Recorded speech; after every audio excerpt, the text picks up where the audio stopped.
Top of the morning, Dan and Amy. Cigar Nights, plural, for the first time. Next week, Wednesday at Gobert's Farm in Pingree Grove. And then Thursday night, so that's north, and Thursday we're south at Gaelic Park. You can, and then, of course, Larry Elder is the featured attraction, and then Sean and I will be there as his sidekicks. Yeah, sidekicks, basically. Yeah, exactly. Fluffers. And then Friday night is fluffers. Kifnis at, are we going to go to the Kifnis concert? I think I got to get back. I don't think I'm going to be able to make Kifnis, unfortunately. Oh, if Elder wants to stay for Kifnis, maybe I'll go for the crew. Maybe, yeah. Maybe get him on the show. And then you're going to be there to park cars right. on I'm Wednesday doing valet. and Thursday. Yeah, make a little side cash. Mm-hmm. Larry Elder Cigar Night, 21st and 22nd, Wednesday and Thursday next week. Gobert's on Wednesday, Gaelic Park on Thursday. You can buy tickets. I think we still have a few tickets available. I know VIP sold out, but I think we have a couple left. We do. We have a few tickets left. And so don't buy them now, because do not call me or text me like, oh, I was running later. I had this and that. We're all busy. So don't ask for tickets. Well, I hate when people, like the day of, oh, I forgot, or I thought my cousin's friend was going to buy me tickets to this, and can you get me in? Because this has gotten me in trouble in the past. So I'm just putting people on notice now. Oof. Get your tickets today. Rough. Yeah. That's how she used to do it when she subbed at Farragut. Yeah. 560theanswer.com/cigar. 560theanswer.com/cigar is where you buy tickets, so you don't have to bother Amy. She can't be bothered. I just can't. I'm too busy. Yeah. Well, we're all busy. And then don't show up late with a Starbucks in your hands. It's like, well, you had time to stop at Starbucks, so why are you late? Are there any other rules that you want to impose on patrons for the Cigar Nights? Just bring your own lighter, too. That would. I think they'll have lighters on site. All right. Well, I don't know how it works, and women do go to this event. Yeah. Someday I will go. John Adams is the CEO and founder of Liberty Cigars. Oh, I like the name. Liberty Cigars will be providing the cigars for Cigar Night. John, thanks for joining us. Appreciate it.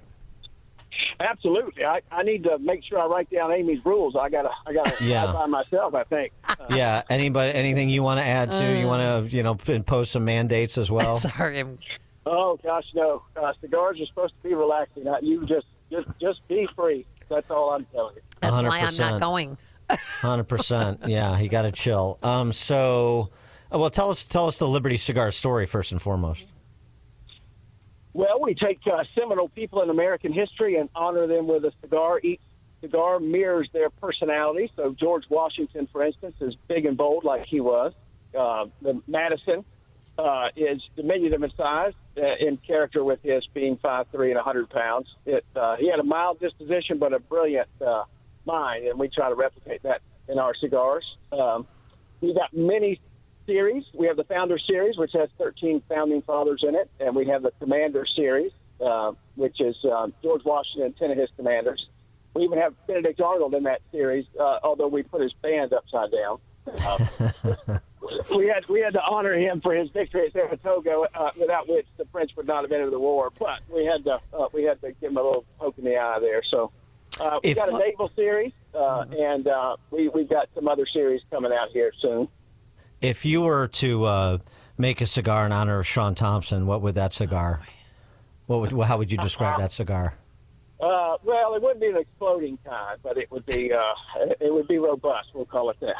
What about a Dan Proft cigar? Well, I think for Sean, if I could just make a suggestion, of course. Maybe you do a special edition, be more like a cigarillo to represent his manhood. Oh, okay. Wow. Yeah. Oh, wow. Dig. Yeah, shot across the bow. What about Shots a Dan fired. Proft cigar? Well, it would be bold, just like he was just a moment ago. Obviously, he's got to back up his words there. So I would make it larger than life. How about Very, very Washington-esque. Yes, right. Well, how have cigars been used as a symbol of political power or freedom? Well, I will tell you this.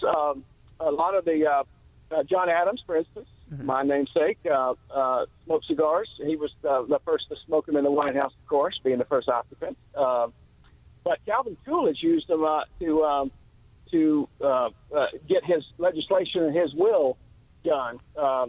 He would take a 12-inch cigar and invite members of Congress to the Oval Office there and light his cigar up, turn his chair around so that all you can see is the blue smoke wafting above his head, and he would because it was the president was lighting a cigar. Everybody else did the same, and they were huge cigars, literally a foot long, and Oh my gosh. that was his ploy to make sure that they did not leave until they had done his bidding, and so they couldn't leave until he finished his cigar, and he would take his time. That's one example. Another is, and I don't know if you have an Ike cigar, Dwight D. Eisenhower, but I do. Oh, you do. Oh, you do. So. I don't know if you've been there. I have not, but I've heard the story. Someday, maybe if I'm lucky, I'll play Burning Tree in D.C. Oh.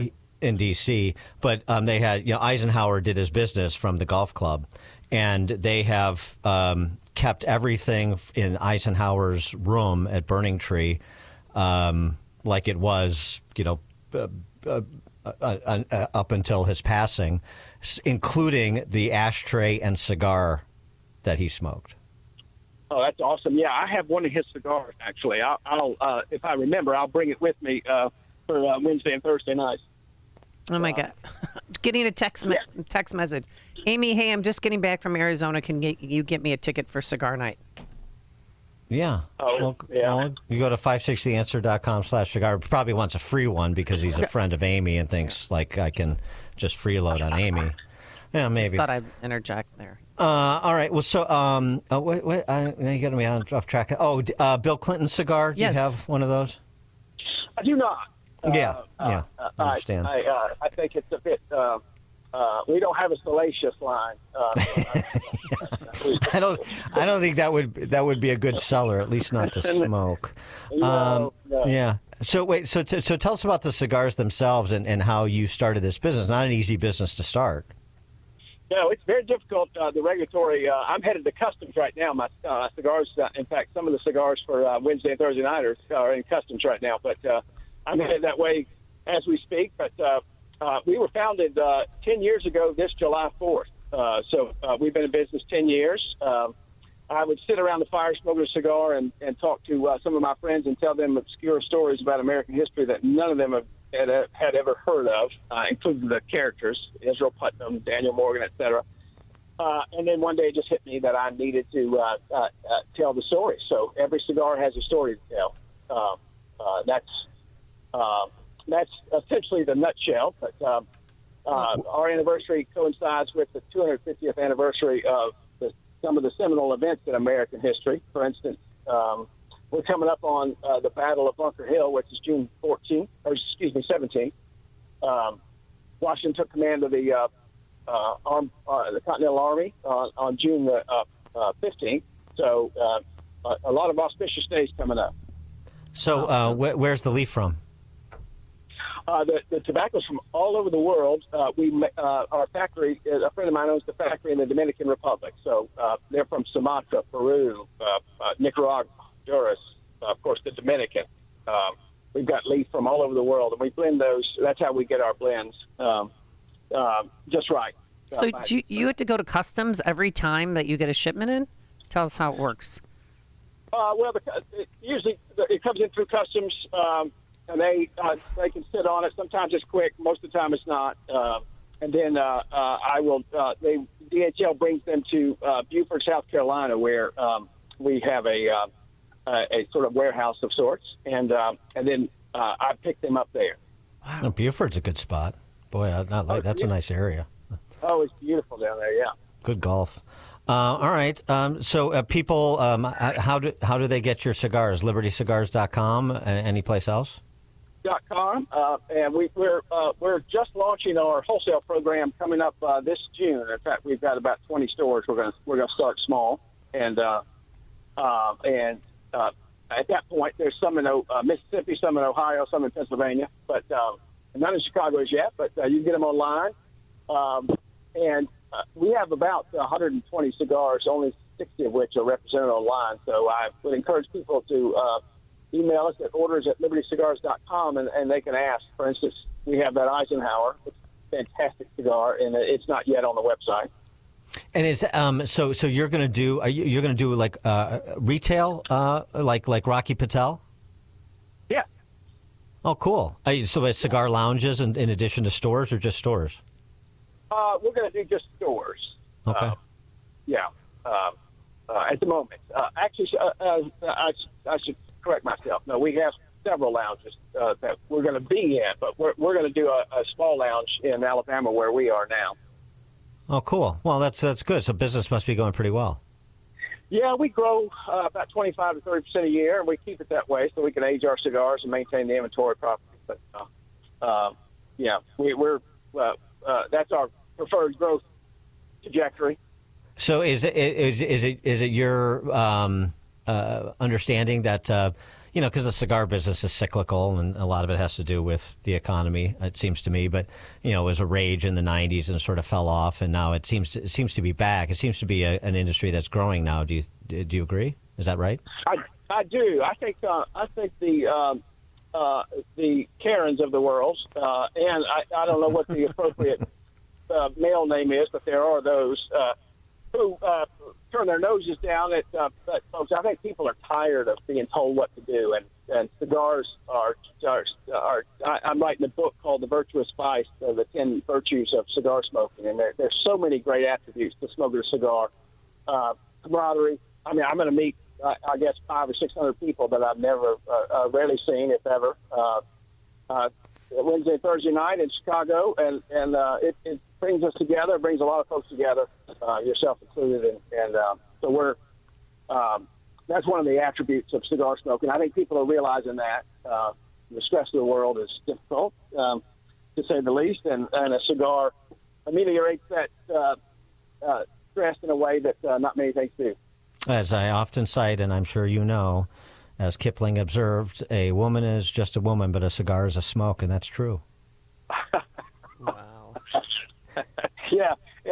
I remember you saying that before, and that's it's held true this long, so it must be true. Must be true. John Adams is the CEO and founder of Liberty Cigars, libertycigars.com to order, and you can email him for their full complement of cigars if you don't see something that interests you in what is on their website, libertycigars.com. And then you can meet John, talk more about cigars and American history.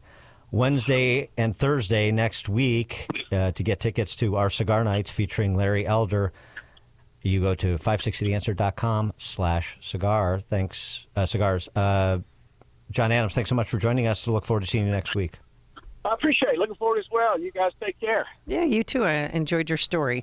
And he joined us on our turnkey.pro answer line. Hear about the big stories of the day, then talk about them right here on Chicago's Morning Answer on AM 560. The Answer. Hi, Amy Jacobson here. With the crime we're seeing in Illinois, I know how important it is to keep my home and my family safe. That's why I chose Goldilocks for my home security. One of their awesome technicians just came over and gave me a free assessment of my home.